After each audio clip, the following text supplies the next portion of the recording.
चलो गाइस, ये वीडियो एक छोटी सी कंसेप्ट वीडियो टाइप की होने वाली है। इसमें अपन पता करेंगे एक आयनिक इक्विलिब्रियम का एक छोटा सा कंसेप्ट है कि व्हाट इज़ के ए एंड के बी। ठीक है, तो ये इस पर होने वाली है कि इससे अपन क्वेश्चन कैसे सॉल्व करने वाले हैं ये अपने को, क्योंकि जे मेन में ना सिर्फ जे एडवांस में इसमें बहुत फंसाया जाता है। ठीक है, सो लेट्स सी कि ये सब होते क्या हैं। तो सबसे पहले के क्या होता है? Equilibrium constant. के होता क्या है?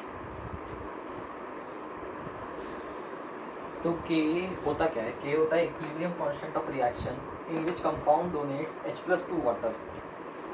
के भी क्या होता है? Equilibrium constant of reaction in which compound accepts H+ from water.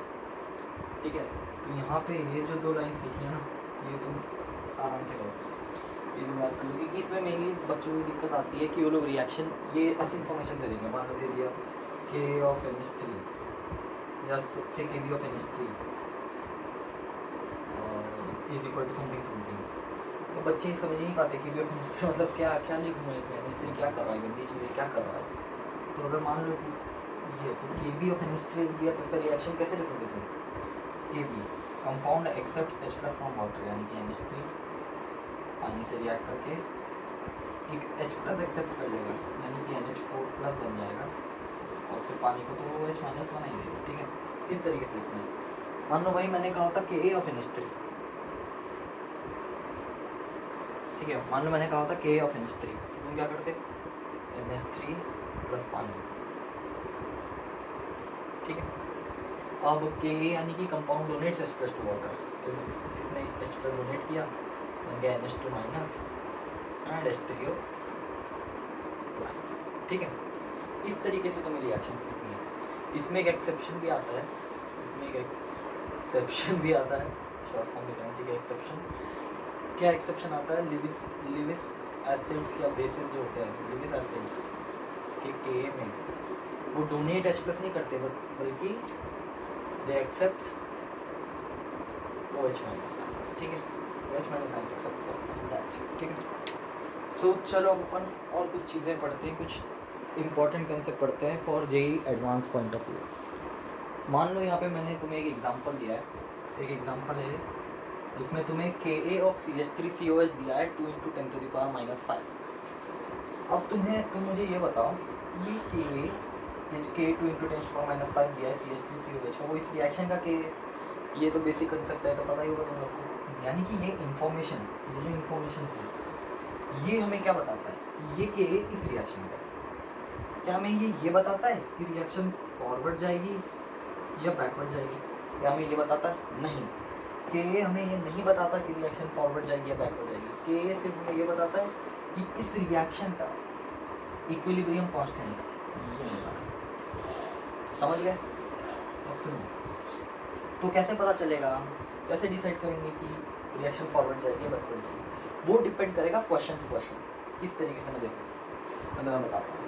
मान लो एक केस में, सबसे पहला केस लेते हैं, हमने बीकर लिया या कुछ कंडीशन ली जिसमें हमने CH3COOH के कुछ मॉलिक्यूल्स लिए।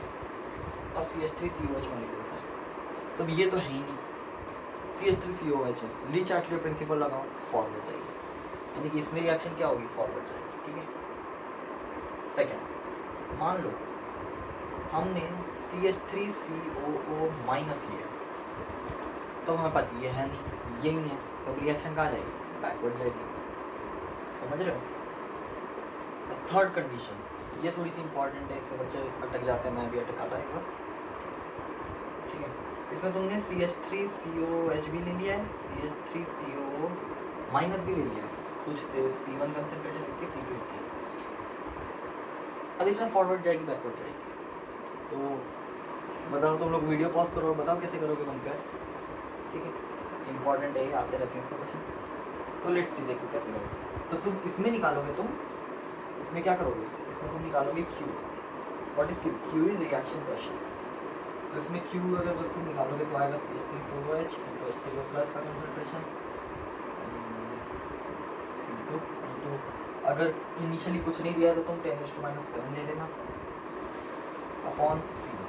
ठीक है, अगर कुछ नहीं दिया है तो टेस्ट वाले से वाले ना वाटर में रहते ना, इतने तो रहते ही हैं, तुम्हें पता ही होगा टेस्ट वाला स्पॉटिंग का रूट टाइप्स, ठीक है। तो अगर ये अब ये वैल्यू के -5